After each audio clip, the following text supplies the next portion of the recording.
Guys আমি আজকে আপনাদেরকে দেখাবো যে কৃষকরা কিভাবে ধান কাটে এবং ধানগুলো কিভাবে সংরক্ষণ করে। তো A to Z দেখাবো। তো দেখাতে পারবো না যে কিভাবে কাটে, কারণ যে আমি আগে সকালে কেটেছি ধান, সেটা দেখাতে পারলাম না, কারণ সেই সময় অনেক সকাল ছিল, তাই দেখাতে পারিনি। এখন আমি দেখাবো কিভাবে ধান চুড়ে আর কি মূল ধান থেকে এটা করে এবং কিভাবে ধান আনে সেটাই দেখাবো। তো শুরু করি।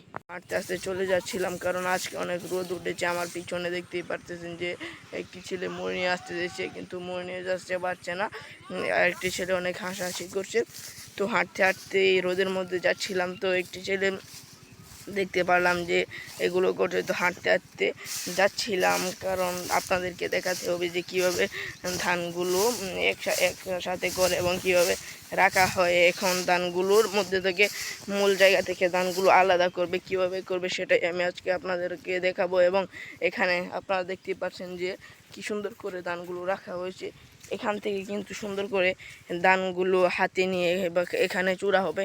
তো আমার পিছনে দেখতে পাচ্ছেন যে পানির বোতল, কারণ সারাদিন মানুষ কষ্ট করে কাজ করে, তারপর তাদেরকে পানি পিপাসা পায় তাদের, তাই এখানে এটা রেখেছে। তো দেখাবো তারপরে কি দেখাবো কিভাবে এটা আনা হয়। এটা খুবই কষ্ট করে এখানে আনা। তো এরপরে আপনাদেরকে দেখাচ্ছি যে এই মুড়িগুলো কিন্তু এখানে চূড়া হবে। তো কিভাবে চূড়ে সেটা দেখাবো এবং মুড়িগুলো কিভাবে। কিন্তু আমি একটি ঠান্ডা জায়গার মধ্যে দাঁড়িয়ে দাঁড়িয়ে ভিডিও শ্যুট করতেছি। তো আপনারা আমার পিছনে দেখতে পাচ্ছেন যে আজকে আমার ক্যামেরাম্যান কিন্তু এখানে কাজ করতেছে। তো সে আসছে, তো আমার ক্যামেরাম্যান এখানে কাজ করতেছে, তাই আমার ভিডিও আজকে আমার নিজেই শ্যুট করতে হচ্ছে।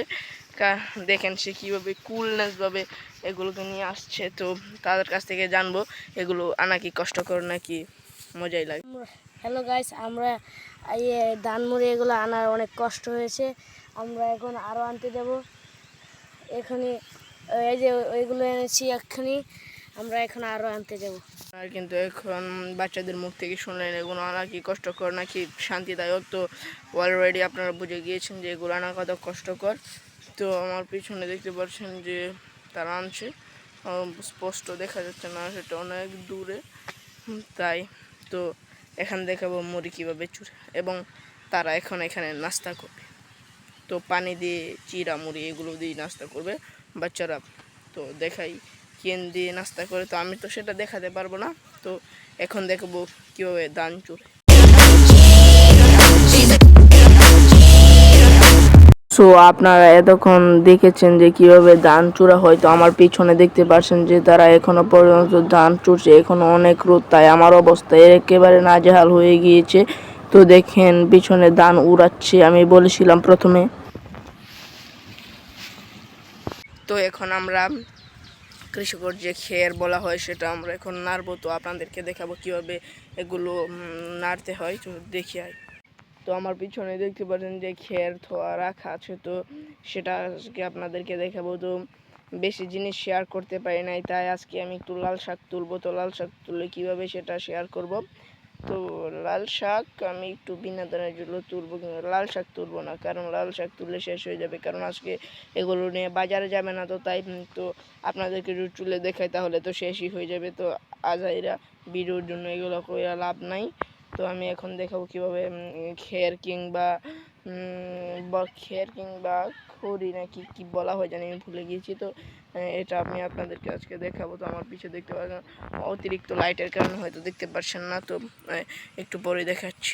তো একটু আগে আপনারা একটা ক্লিপ দেখেছিলেন যেখানে আমি দেখিয়েছি যে কিভাবে আমি ধানটাকে নিলাম হাতে হাতে, ধান নয় কি খের বলা যায় এটাকে। তো খেরটাকে নিলাম হাতে, তো সেটা বড় কথা নয়, একটু বড় ক্লিপ দেখাই। তো এখন আমার হাতে দেখতে পাচ্ছেন কয়েকটা খের। তো আমি বেশি খের নিইনি, কারণ আমাদের খেরগুলো নিয়ে বাড়িতে চলে যাওয়া হয়েছে। তো এখন আমি ছোটো খেরগুলো নিয়ে হাতে অনেক কম খের নিয়েছি। তো এই কম খের নিয়ে আমি আপনাদেরকে দেখাবো যে কীভাবে এগুলো নিয়ে নাড়াচাড়া করে ক্ষেতের মধ্যে নাড়া হয়। তো সেটাই আমি আজকে আপনাদের কাছে শেয়ার করব। তো আমার পিছনে দেখতে পাচ্ছেন যে খের ধোয়া রাখা আছে, তো সেটা আজকে আপনাদেরকে দেখাবো। তো বেশি জিনিস শেয়ার করতে পারি নাই, তাই আজকে আমি একটু লাল শাক তুলবো। তো লাল শাক তুলে কীভাবে সেটা শেয়ার করব।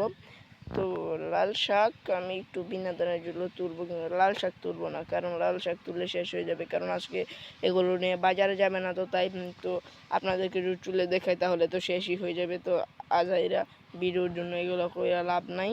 তো আমি এখন দেখাবো কিভাবে খের কিংবা খের কিংবা খড়ি নাকি কি বলা হয় জানি, আমি ভুলে গিয়েছি। তো এটা আমি আপনাদেরকে আজকে দেখাবো। তো আমার পিছনে দেখতে পাচ্ছেন, অতিরিক্ত লাইটের কারণে হয়তো দেখতে পাচ্ছেন না, তো একটু পরে দেখাচ্ছি।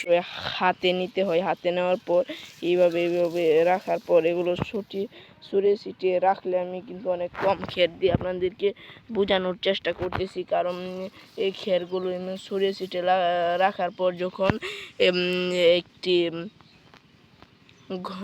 রোদে যখন এটা শুকিয়ে যায়, তারপরে এগুলো যখন এক সিরিয়ালে কিংবা এরকম সারিবদ্ধভাবে থাকে তাহলে তো হবে না। তারপরে যে গরুর মাধ্যমে পাড়ানো হয়, যে আমাদের যদি এবার গরুর মাধ্যমে পাড়িয়ে তো লাশ কিংবা খেরের লাশ যেটাকে বলা হয় সেটা দেওয়া হবে। তো সেটা নিয়ে একটি ব্লগ তৈরি করব। তো এটাকে আপনারা দেখালাম, তো অলরেডি বুঝে গিয়েছেন, যে বুঝতে পেরেছেন। তো ইতিমধ্যে দেখানোর পর আপনারা বুঝে গিয়েছেন। সো আর ব্লগ বেশি দেরি করবো না, তো ব্লগ আজকের মতো এখানেই সমাপ্ত। তো অলরেডি কোনো দৃষ্টি আকর্ষণ কিংবা ভালো ভালো বিষয় পেলে ব্লগ তৈরি করব। তো বাই বাই।